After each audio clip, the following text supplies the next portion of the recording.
আর দুইটা প্রয়োজন এই জন্য যে মানুষ স্বভাবগতভাবে জন্মগতভাবে যেখানেই বাস করুক রাগ হয়ে যাবেন কিনা বলবো। এই যোগাযোগের রাস্তাটা যদি না হইতো তাইলে আপনাদের এটা একটা দ্বীপের মতো, ঠিক না? একটা দ্বীপ না, কি বলেন?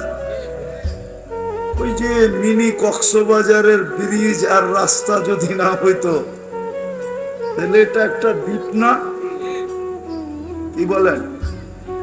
কিন্তু এইখানের মানুষও চায় যে আমি সফল হই।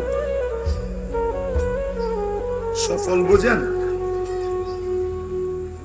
যুবকও চায় আমি সফল হই, নারীও চায় আমি সফল হই, পুরুষও চায় আমি সফল হই। প্রত্যেক ব্যক্তি সফল হইতে চায়, যেখানেই বাস করুক। সে তার সোসাইটিকে দেখে না যে আমার সোসাইটিটা কিরকম, এলাকাটা কিরকম, যোগাযোগ ব্যবস্থা কিরকম, এলাকার ভ্যালু কতটুকু, দাম কতটুকু, এটা সে দেখে না। তার মনের ভিতরে আশা হলো যে আমি সফল হব, ঠিক না? কি বলেন? যুবকও চায় আমি সফল হই। এমনকি যদিও স্যাক খায়, যদিও আপনারা শুনেন না, মুরব্বীরা, যুবকরা শুনুক, ওরা কিন্তু প্রত্যেকবার 14 তারিখে স্যাক খায়, কিন্তু যখনই 14 তারিখ আসে তখন ভাবে আমি সফল হই, এইবার যেন সফল হই। তো মানুষ সফল হইতে চায়, কিন্তু সবচেয়ে বড় দুঃখের বিষয় যেটা, ছোট থেকে একটা ছোট যান্ত্রিক জিনিসও যদি ত্রুটিপূর্ণ হয়, ওর ভিতরে যদি ত্রুটি দেখা দেয়, ত্রুটি বোঝেন তো? ত্রুটি দেখা দেয় তো দৌড়ায়া সে কারিগরের কাছে যায়, মেকানিকের কাছে যায়, ঠিক না? না যায় না? হ্যাঁ, কেন যায়? সে জানে এটা ভালো মতে মনোযোগ, কিন্তু মনোযোগ যেই কজন আছেন এই কজন মনোযোগ দিলেই হবে। একটা যান্ত্রিক জিনিস যদি মেকানিকের কাছে দৌড়াইতে হয় ত্রুটি হইলে, এই মেশিনটাও তো কেউ বানাইছে। আমার দেহ নামের মেশিনটা কেউ বানায় নাই, কে বানাইছে? এই দেহ নামের মেশিনটাও তো কেউ বানাইছে। এটাও তো একজনে চালায়, ঠিক না? নাইলে কিন্তু আমাদের শরীরের ভিতরে বিজ্ঞানের আলোকে চলার কিচ্ছু নাই। আমি আপনাকে দেখাইতেছি, আপনার চোখে দেখার কোনো উপাদান নাই। চ্যালেঞ্জ, দেখার কোনো উপাদান আপনার আমার চোখে নাই। উপাদান বোঝেন? যেটা দিয়া মানুষ কিছু তৈরি করে, কিছু বানায়, কিছু দেখে। আপনার আমার শরীরে দেখার কোনো উপাদান নাই চোখে। যদি উপাদান থাকতো তাহলে বহুত আগে দুনিয়ার থেকে অন্ধত্ব দূর হয়ে যেত। বিজ্ঞান ওই উপাদানকে ঘাইটা গুটা চক্ষু বানায় ফেলত, অন্ধদের চোখে ফিট করে দিত, অন্ধ দেখতে শুরু করত। এখানে দেখার কোনো উপাদান নেই। হুজুররা মানতেছে না। কানে শোনার কোনো উপাদান নেই, মুখে বলার কোনো উপাদান নেই। বুঝা গেল এই শরীরটা যদি আমি বিজ্ঞানের আলোকে দেখি তাহলে এটার চলার মতো এটার ভিতরে কিচ্ছু নাই। যেমন একটা উদাহরণ দিই, বিজ্ঞান বলে হার্ট চলে বাল্ব দিয়া। হার্টের নিচে একটা বাল্ব আছে, ওটার থেকে হার্ট চলে। এখন যদি আমি বিজ্ঞানকে প্রশ্ন করি বাল্ব চলে কি দিয়া, আপনি বিজ্ঞানের কাছে কোনো উত্তর পাবেন না। সে বলবে জানি না। তো এটাও তো একজনে চালায়, ঠিক না? চালায় না? আর একটা বুঝবেন কি বুঝবেন না জানি না, বুঝানোর জন্য এত কিছু বুঝাইতেছি, এত কিছু বলতেছি। আমাদের দুনিয়াটা কিন্তু সূর্যের পিছে 66,000 মাইল পার ঘন্টায় দৌড়াইতেছে, ছুটতেছে, দৌড়াইতেছে। ঘন্টায় কত মাইল? কিলোমিটার না, 66,000 মাইল। 1.5 কিলোমিটারে 1 মাইল। এবার 66কে 1.5 দিয়া পূরণ দেন, এত কিলোমিটার গতিতে দৌড়াইতেছে। তাইলে আপনি উড়া যাওয়ার কথা না?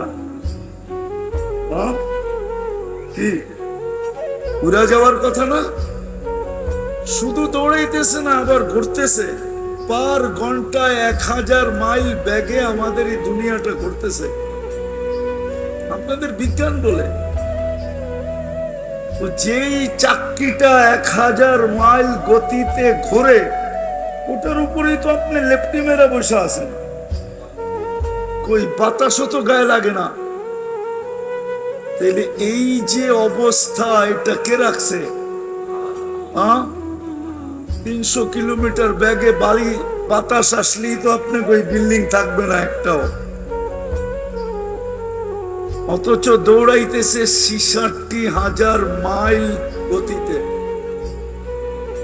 হুজুর কত বললো? 90,000, 99,000 কিলোমিটার গতিতে দুনিয়াটা সূর্যের পিছে দৌড়াইতেছে। সূর্যটা দৌড়াইতেছে 6 লক্ষ কিলোমিটার বেগে। সূর্যটাকে না ধরতে পারলে আলো আসবে না দুনিয়াতে। এই জন্য সূর্যের পিছে দৌড়াইয়া নিজেকে আলোকিত করতেছে। সূর্য দৌড়াইতেছে 6 লক্ষ কিলোমিটার বেগে। আমি যেটা বুঝাইতেছিলাম যে সবাই সফলতা চায়, যেখানেই থাকুক। মা বোনরা সফলতা চায়, চাই যেই ঘরেই জন্ম নেক বা যেই ঘরেরই পুত্র বধূ বা স্ত্রী হোক, সফলতা চায়। যুবকরাও সফলতা চায়। কিন্তু আমার একটা যুক্তি দেখি আপনাদের বুঝে আসে কিনা। একটা সামান্য যান্ত্রিক জিনিস যদি, একটু আগেই বললাম, ত্রুটিপূর্ণ হয়, তো ওই যান্ত্রিক জিনিসের মেকারের কাছে আমরা দৌড়াই। আচ্ছা, এইখানে যারা বসে আছি, আমরা যে সফলতা চাই, আজ পর্যন্ত কি আমরা মনে মনে আল্লাহর লগে যোগাযোগ করছি যে আল্লাহ সফল তো হইতে চাই, বানাইছো তো তুমি, চালাও তুমি। আল্লাহ কিন্তু আমাদেরকে বানাইছে, ঠিক না? সাজাইছে কে? চালাই কে? 24 ঘন্টা সেবা দেয় কে? আপনি যদি অক্সিজেন কিনতেন, এই পানির দামে, পানি 1 লিটার 30 টাকা, যদি কিনতেন আপনি, অক্সিজেন কিনা ব্যবহার করতে হতো, তাহলে ডেলি 16,500 টাকার অক্সিজেন কিনতে হতো। কত? 16,500 টাকার অক্সিজেন ডেলি কিনতে হতো। কেননা ডেলি আমরা 550 লিটার অক্সিজেন নেই 24 ঘন্টায়। কত? 550 লিটার। যুবক একটু ভাবো। অ্যান্ড্রয়েড সেট আর ভাই ডিজিটাল ঘোড়া, রাগ হয়ে যেও না, চড্ডি পর্যন্ত লেংটি পর্যন্ত থাকতো না, লেংটি, গায়ে জামার পরনে প্যান্ট, 16,500 টাকা ডেলি বিল দিতে হইলে এই বাড়ি ঘর জায়গা জমিন মনে হয় 2-4 জন মানুষের কাছে থাকলে থাকতো দুনিয়াতে, বাকি সবার কাছে লেংটিও থাকতো না। মাসে বিল দিতে হইতো 4,95,000 টাকা। খাইতেন না বিল দিতেন?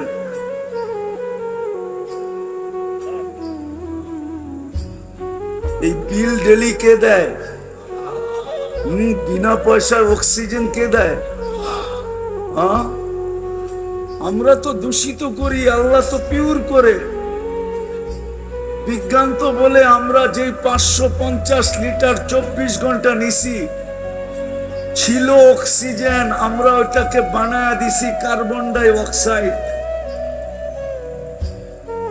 এই শিক্ষিত যদি স্কুল কলেজে পড়া থাকে ওরে জিজ্ঞেস করেন কার্বন ডাই অক্সাইড কি, একজনও নাই মেট্রিক পাস এখানে, না মনে হয় নাই। আছে যুবক, আছে কেউ? কার্বন ডাই অক্সাইড কি? আরে বলো না। 20 আল্লাহ দিল পিওর অক্সিজেন, তুমি বানাইলা ওটাকে 550 লিটার ডেলি, আবার আল্লাহ ওটাকে কুদরত দিয়ে রিফাইন করলেন। বিজ্ঞানের কাছে মেশিন আসে না। চ্যালেঞ্জ, যুবকদের কাছে মোবাইল আছে,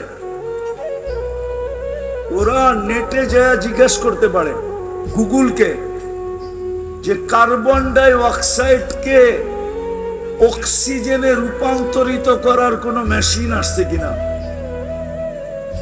আমার জানা নাই, আপনাদের জানা আছে কিনা জানি না। না, যুবকরা তো অনেক বেশি গুগলের সাথে পরিচিত, ওরা জানলে জানতে পারে। কি আছে মেশিন? না, একটাও তো কথা কয় না, নাই। তাহলে আল্লাহ কুদরত দিয়ে আবার পিওর অক্সিজেন বানায়। যদি এটা পয়সা দিয়ে বানাইতে হইতো তাহলে ওইখানে আবার খরচ, ঠিক না? তো যেটা আমি শর্টে বুঝাইতে চাইতেছি, সময়ও হাতে কম, যে মানুষ সফল হইতে চায় যেখানেই থাকুক,